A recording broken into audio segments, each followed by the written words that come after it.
Divergent, Chapter 22. I open my eyes to the words "Fear God alone" painted on a plain white wall. I hear the sound of running water again, but this time it's from a faucet and not from the chasm. Seconds go by before I see definite edges in my surroundings, the lines of a door frame and countertop and ceiling. The pain is a constant throb in my head and cheek and ribs. I shouldn't move. It will make everything worse. I see a blue patchwork quilt under my head and wince as I tilt my head to see where the water sound is coming from.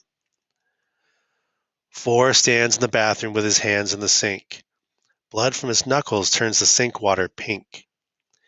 He has a cut at the corner of his mouth, but he seems otherwise unharmed. His expression is placid as he examines his cuts, turns off the water, and dries his hands with a towel. I have only one memory of getting here, and even that is just a single image. Black ink curling around the side of a neck, the corner of a tattoo, and the gentle sway that could only mean he was carrying me. He turns off the bathroom light and gets an ice pack from the refrigerator in the corner of the room. As he walks toward me, I consider closing my eyes and pretending to be asleep, but then our eyes meet and it's too late. "Your hands," I croak. "My hands are none of your concern," he replies. He rests his knee on the mattress and leans over me, slipping the ice pack under my head. Before he pulls away, I reach out to touch the cut on the side of his lip, but stop when I realize what I'm about to do, my hand hovering. "What do you have to lose?" I ask myself. I touch my fingertips lightly to his mouth. "Tris," he says, speaking against my fingers, "I'm all right." "Why were you there?" I ask, letting my hand drop. "I was coming back from the control room. I heard a scream." "What did you do to them?" I say. "I deposited Drew in the infirmary half hour ago," he says. "Peter and Al ran. Drew claimed they were just trying to scare you. At least I think that's what he was trying to say. He's in bad shape." "He'll live," he replies. He adds bitterly, "In what condition, I can't say." It isn't right to wish pain on other people just because they hurt me first, but white-hot triumph races through me at the thought of Drew in the infirmary, and I squeeze Four's arm. "Good," I say. My voice sounds tight and fierce. Anger builds inside me, replacing my blood with bitter water and filling me, consuming me. I want to break something or hit something, but I'm afraid to move, so I start crying instead. Four crouches by the side of the bed and watches me. I see no sympathy in his eyes. I would have been disappointed if I had. He pulls his wrist free and to my surprise rests his hand on the side of my face, his thumb skimming my cheekbone. His fingers are careful. "I could report this," he says. "No," I reply. "I don't want them to think I'm scared." He nods. He moves his thumb absently over my cheekbone back and forth. "I figured you'd say that." "You think it would be a bad idea if I sat up?" "I'll help you." Four grips my shoulder with one hand and holds my head steady with the other as I push myself up.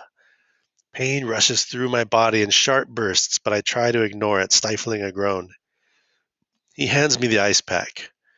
"You can let yourself be in pain," he says. "It's just me here."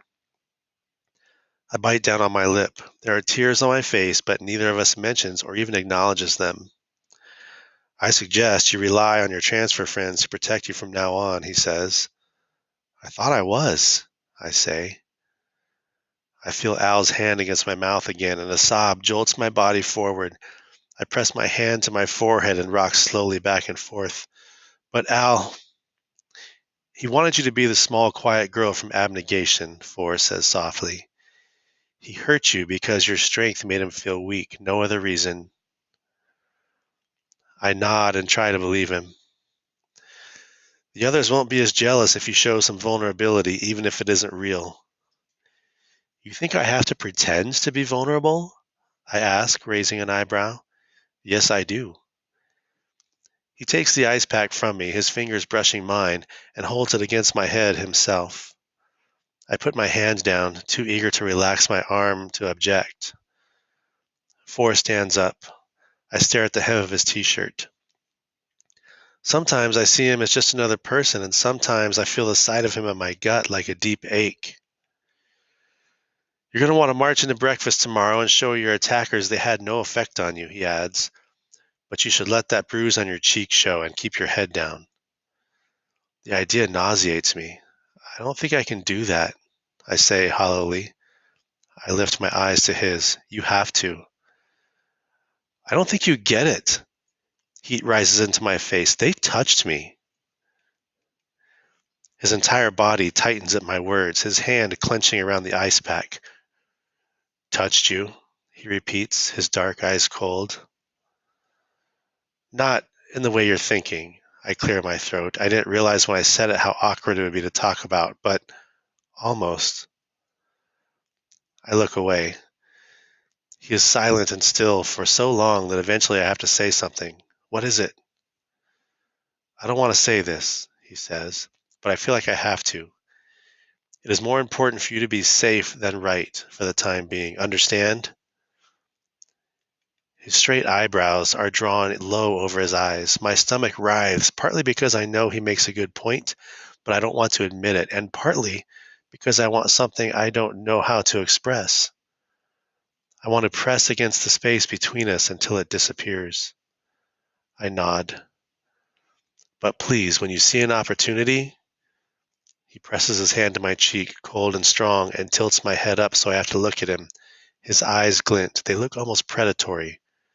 Ruin them. I laugh shakily. You're a little scary, for. Do me a favor, he says, and don't call me that. What should I call you then? Nothing. He takes his hand from my face. Yet.